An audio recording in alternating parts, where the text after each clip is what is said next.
Chapter 18, Sloka 41. Brahmanashatriya Visham.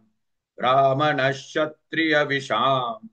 Brahmanashatriya Visham.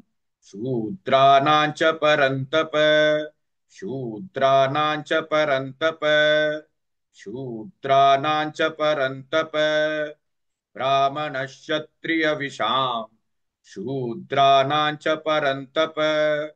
ब्राह्मणक्षत्रियविषाम् शूद्राणां च परन्तप ब्राह्मणक्षत्रियविषाम् शूद्राणां च परन्तप ब्राह्मणक्षत्रियविषाम् शूद्राणां च परन्तप ब्राह्मणक्षत्रियविषाम् शूद्राणां च परन्तप कर्माणि प्रविभक्तानि कर्माणि प्रविभक्तानि कर्माणि प्रविभक्तानि स्वभावप्रभवैर्गुणैः स्वभावप्रभवैर्गुणैः स्वभावप्रभवैर्गुणैः कर्माणि प्रविभक्तानि स्वभावप्रभवैर्गुणैः कर्माणि प्रविभक्तानि स्वभावप्रभवैर्गुणैः कर्माणि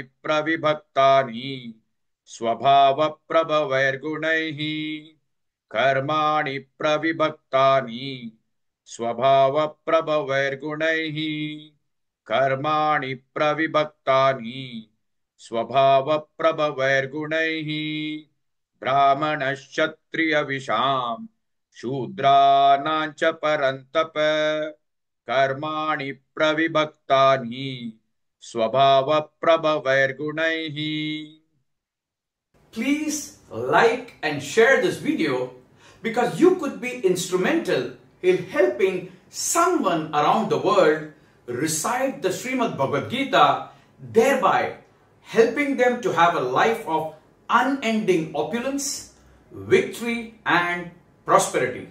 This is mentioned in chapter 18, Sloka 78. Yes, don't forget to buy my book, Leadership Can Be Child's Play. Namaste.